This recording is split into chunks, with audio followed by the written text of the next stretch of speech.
So this particular panel is about co-working spaces and technical assistance. And some of the people here are involved in both things, and some are in part of that. It's kind of a mixture, but we're going to go where this goes. So first, what I'd like to have everyone do is introduce themselves, their name, their organization, what they're about, what they do. My name is Jamie Sunspot. I'm the Director of Operations for the Collider Foundation, which is a nonprofit based in Rochester, Minnesota, that's focused on entrepreneurial ecosystem building. We basically surround and support our entrepreneurs by, surround and support our entrepreneurs with events, education, space, and storytelling to really promote our entrepreneurs to the world. I'm Natalie Siderius. I'm with Minnesota's Department of Employment and Economic Development. I'm the Southeast region's business development director. So I have 11 counties within which I work, and I get to interconnect with all of these people at different times. So a lot of fun. My name is Mark Thine. I work with the Small Business Development Center, and our regional center is located in Rochester, but I also work in Winona and Austin and here in Red Wing. And we provide business technical services at no cost, and they're confidential. So we'll help with business plan development, we'll help with loan packaging, we'll help. A lot of our referrals come from our past clients and lending institutions out there. We'll help entrepreneurs with market research, and then I feel like I've been in the business for long enough where I know where all these other resources are through the Initiative Foundation and through DEED and other agencies that are out there. So that's what I do one-on-one with entrepreneurs. Hi everybody, my name is Chris Shad. I'm with the DMC, Destination Medical Center Economic Development Agency out of Rochester. I have a side hustle too as a bee farmer, so I'm always on brand wearing the bee socks. My role is business director of business development for Discovery Square. Discovery Square is an innovation district that's being built in downtown Rochester as part of the DMC initiative. Part of my job is to pitch Rochester to companies that are coming, that are considering a place to be, and we've been able to bring some new companies into town. Another part of my role is to support the local entrepreneurial ecosystem. So the short-term play is bringing companies in, the long-term play is to support the ecosystem by connecting people to resources that Jamie and others provide, and also by doing some of our own programming. We have a business pitch competition that we do around assistive technologies. That's a piece that we do as well. Well, great, thank you. So my first question is about co-working. Since we're sitting in a co-working space, I thought we'd kick it off with that. And my question is, other than the tangible value of having a desk and having hot coffee, fast internet, why do we co-work? Why don't we just work from home? Beer. You can have beer at Collider though. So as part of our nonprofit, we also run a co-working space in Rochester called Collider Co-working. It's actually, so people come and they want to get out of their houses and basements and find a community, and that's the key. It's the community. It's finding groups of people that you would never get to meet, and you strike up a conversation over coffee or something like that, and suddenly you start to support each other. You become a small little family. So we have 74 tenants in Collider right now. And we've had multiple talented individuals sort of sit next to each other, learn each other's skills, and suddenly they're working on a startup together. Or one person got let go from their remote contracting job, and they were picked up immediately by someone in the other corner who had seen their skills for years and said, hey, we need to hire you. So I think there's so much to the community of these sort of, almost what we call micro ecosystems inside of co-working spaces that I think make them really valuable. Anyone else like to talk about co-working spaces? I think it's the networking and the connections. We're social animals, and you never know what kind of ideas are going to come out of people bumping into each other. So I think at our core, that's how we're wired, is to interact with other people. And co-working spaces offer a way to do that, whether you're running a business or you're running, you know, a remote worker. There's value in that. I'll just add too, from my experience with co-working, it's that accountability component's really nice. If you're working on a startup and you're alone and you're struggling, and you get to talk to somebody, you see them every other week or whatever, you get to catch up with each other and talk about your idea, and there's a bit of an accountability, social pressure to keep going. And I think that's important. I think one of the things that's important too within the co-working spaces is the programming that they do as well, that educational piece. You learn from one another. There is the element of bringing in, say, founders of companies that have gone from zero to hundreds of millions of dollars in their companies. So that's an important component of it. I think that the way that Deed supports those co-working spaces is now there is the new launch program, and hopefully we'll hear about the education grants, but there's a whole system of grants now to support entrepreneurship, and Neela's hiding back there because we all keep bothering her about when are those grants going to come out, because we're very hopeful that that happens for this region. So it's very valuable for me. I actually work with larger companies most of the time, but I'm often asked to be a concierge in the region and to other state agencies, and having a network of people that I know can provide good service and get individuals that are entrepreneurs or even have an idea in contact with people that can truly hold their hand and help them walk through that and alleviate some of the fear is critically important. So what is being done with this E1 network and what is being done throughout the region is wonderful. So all of these people, I've referred people to at different times, and there's others out in the room that are wonderful resources, and that connection is critically important. I would say, Adam, that co-working spaces were around 30 years ago, and we really needed them back then. It's been fantastic to be able to see these co-working spaces develop over the course of the decades. And now it just is at that height and that level where it's really exciting and people really get excited about entrepreneurship. They really do, I see it.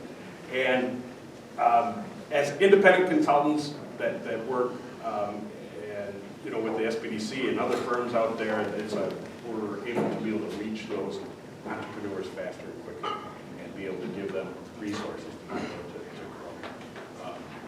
And it's just been amazing to be able to see that throughout the next. It's been great for me as an entrepreneur, because anywhere I go, I can always pop in somewhere and work, it's been awesome. Well, what the two of you touched on was on connecting people to resources and holding their hand, helping them access what's available. So that directly goes into the next question I have, which I think once we cover these two, we can move on, because that's all we had in the topic of this panel. Co-working and technical assistance. So people ask me what technical assistance is, because a lot of people just don't know. They don't know what that means. So could you help define what it is? And what does it encompass? How wide is technical assistance? What is or isn't technical assistance? And how do you use it? When I think about technical assistance, I think about questions that entrepreneurs have about accounting, taxes, questions that entrepreneurs have about legal aspects to what they're doing. So when I think about technical assistance, I think about the details that entrepreneurs need to know about. The details of putting together a plan for a lender or a potential investor. Those things are difficult to think of, as an entrepreneur, and you're trying to run your company and trying to raise funds, you need help. I think off of that, I would say that I look at it very broadly, because there may be the business plan and marketing plans and things, educational components that someone needs, but they also need connections to say, the licensing agency? Or did you think about funding from a whole variety of resources, be it USDA, MDA, venture capitalists? Who are those people? Do you know? You know, how do you track them down? And so that connection piece is, again, critical in having people that can walk, individuals that have great ideas, are hardworking, and want to put time and energy into what they hope is a successful business is really important. I think for me, I guess technical assistance isn't a term I think much about. It's just being a good citizen and helping to connect people.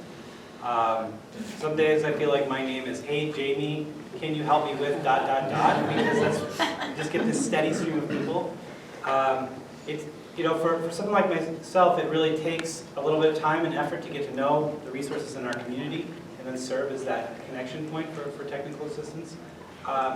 Something that we did in our co-working space recently was, over the last year, in partnership with Winona State, was created this series called the Expert Series.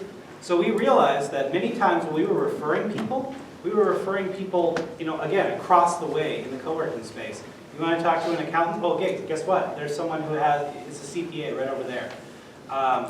And it was just those quick connections. So we said, why don't those people just actually stand up and do our presentation on, you know, the basics of accounting or something like that. We already had the experts. Most of them were in our room. The ones that weren't, we partnered with Winona State to bring in instructors to help fill those gaps. So we kind of ranked some of the top questions I would get, and then said, let's just have these courses. And you know, we have 20 to 30 people show up to each, and it was super successful. Maybe I can give an example of technical assistance where we started down that pathway and then we found a gap.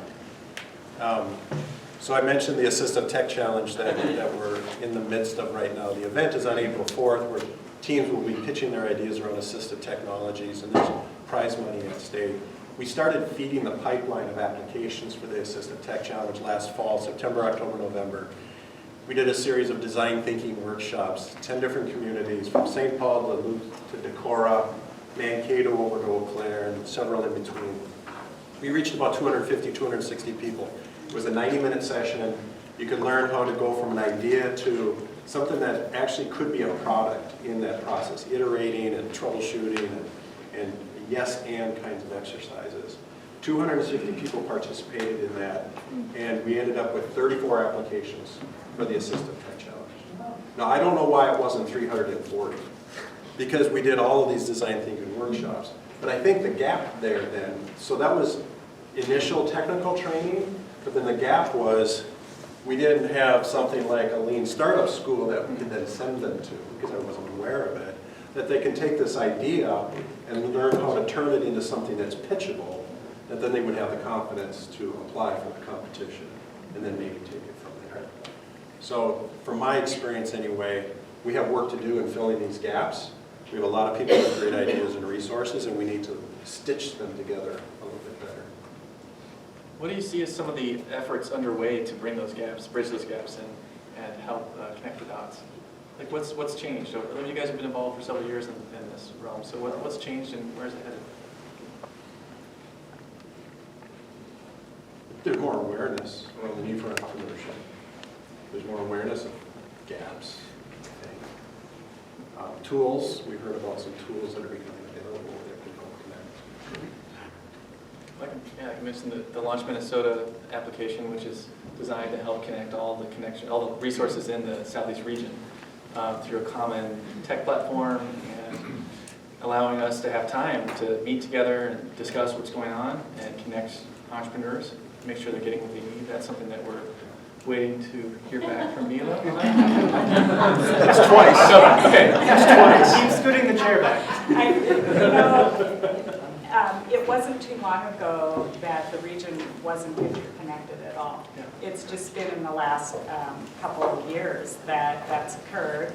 Jennifer Hawkins was here and Mila, and so a group of us just started having a conversation about these disparate resources and said, we need to have a convening where we bring people together and talk about entrepreneurship in our region.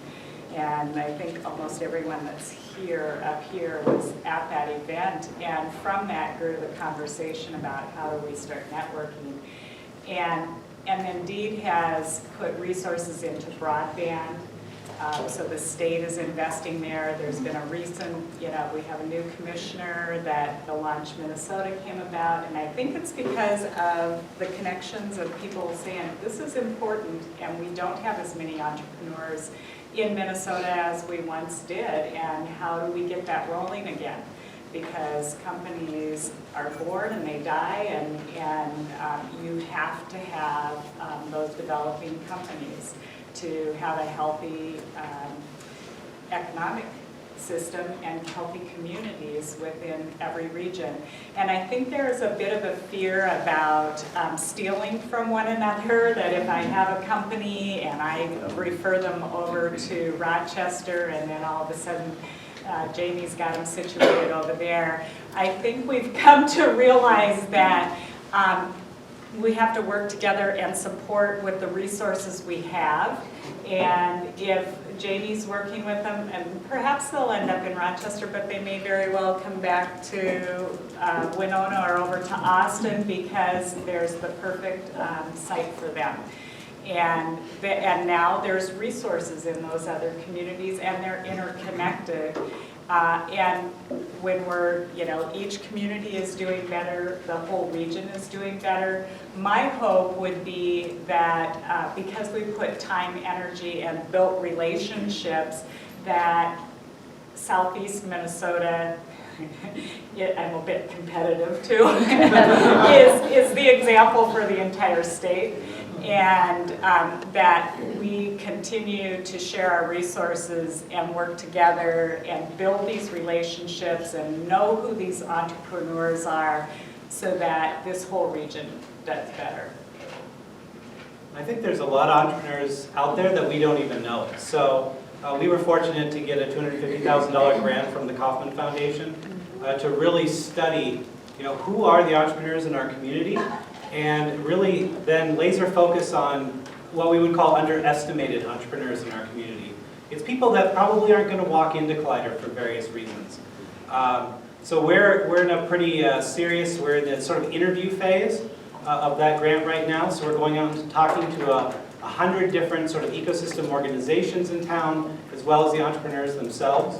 And we're hearing a lot of really great, we're hearing good things, we're hearing not so good things, which you can expect, but I think there's a wealth of people that we probably don't even know in our communities that hopefully some of our research will help uncover in the Rochester area. So I always advise people, cast a broader net if you can. Don't just rely on your networks. Like go to a local shop. We have a great halal market that one of our staff went into and just said, asked some questions about entrepreneurship and got connected to an entire community of Rochester that we've never known in our co-working space in our foundation. So I think there's a lot of people out there. It's just we've got to think a little broader when we think about who we're including. We have a little time left, and I had one other question. I thought it'd be interesting for all the entrepreneurs out here to hear a story about how you worked with an entrepreneur, and maybe especially when there was some kind of click, or like maybe they weren't aware of a resource and all of a sudden it was there, they realized it, and it made a change for them. Could you talk about how you impacted someone? I will, I actually meet with, or our office meets with maybe 450 entrepreneurs, about half of them are startups.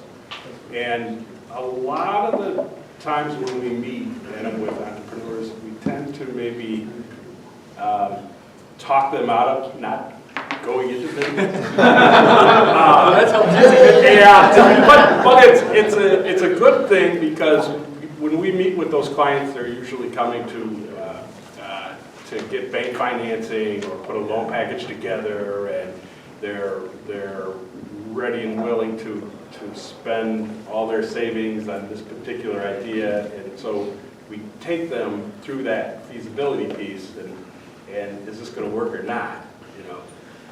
So there's many successful cases that I've worked with too, but I think those are successful too. You know, and then they continue to maybe take a different direction, or they continue to move forward with their idea, but they don't need as much capital to be able to get it going. So. And their saying says strategy isn't what you do, it's what you don't do, or something like that. Sometimes that's true. Anyone else want to share? So the first Assistive Tech Challenge we did in 2018, the winning team in the open division was a couple of young men by the name of Nick and Cody. They were roommates. They're both in wheelchairs. And they had a problem. They couldn't get groceries in the grocery store. 22, 23, 24 years old, a little red basket on your lap in your wheelchair just is not going to last very long. You know, big appetites. And so they needed a way to get through the grocery store. And they had this idea that they worked with some physical medicine rehab people. They got connected up with a manufacturer down in Chatfield and got some coaching and mentoring and came up with a prototype, and they pitched this idea. And it was very simple. Take a grocery cart, put it on a bar that it's got a couple of wheels that they can put the front wheels of their wheelchair on, and by rolling their chair, they're rolling the cart, right? And when they came up on stage and they showed that idea, the look on everybody's faces in the audience, it was like, of course, this is brilliant, right? Why didn't I think of that, right? They took their prize money, they submitted patent applications, they are now developing prototypes, and they're testing it in grocery stores. What do you think the market is for that product? Like every grocery store that has carts, Yeah. right? That's enormous. Cool. How cool. Got a couple minutes. Anyone else want to share a story? Mine's kind of a Debbie Downer, so. So, you know, we do a lot of accountability sessions at Collider. So we want people to come in every week and say, what are you working on? What progress have you made? And then I get to play the role of, you know, move faster, break more things, keep going.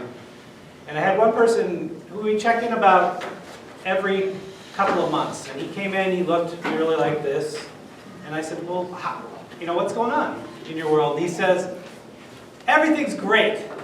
And I'm like, no, it's not great. And that's the first lie any entrepreneur will tell you, is when you ask them how it's going, everything's great. Well, it's not great. There's always something keeping you up at night. So I like to dig a little bit, so I'm like, come on, there's something going on. He said, you know, we've had the biggest quarter ever. Product is being shipped, it's great. Problem is we had a big order and we had a net 60 and they didn't pay. And now we have a cash flow problem. And I'm gonna have to lay off my developer, and I'm gonna have to lay off these people. And the more we talked, it went from the shift of this person's business to more about them personally. And what I found was, that's when it hit me as an aha moment, is if we don't take care of the founders, you know, whether it's mental health, whether it's just physical health, these people are what are going to make a company successful. And so the more we talked, you know, this person opened up to me and they said, and I tried to commit suicide last week. And that blew me away. And it just showed it. We talk about gaps. This isn't even a gap. This is something that I think as a nation we don't address. And that's the mental and physical health of our entrepreneurs, of our founders. We have to do a lot better job to help support them. So again, it was kind of a Debbie Downer thing, but we were able to get this person help, and they accepted it. I was a little nervous because entrepreneurs are so headstrong. It's like, I don't need that, but and he's gone on to do great things. But that was the one that stayed with me. It was like, you know, what would have happened if we would have never had that session? I don't know, but we really have to think harder about the health of our entrepreneurs. Thank goodness he was coming into your co-working space. Benefits of co-working. That's not a dollar. Well, we've just got maybe time for one or two questions from the audience. If anyone would like to ask a question.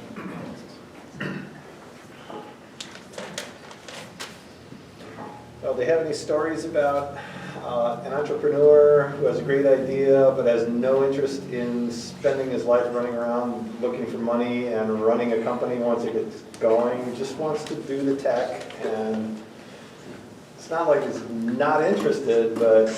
Asking would- for a friend? Asking for a friend, yeah.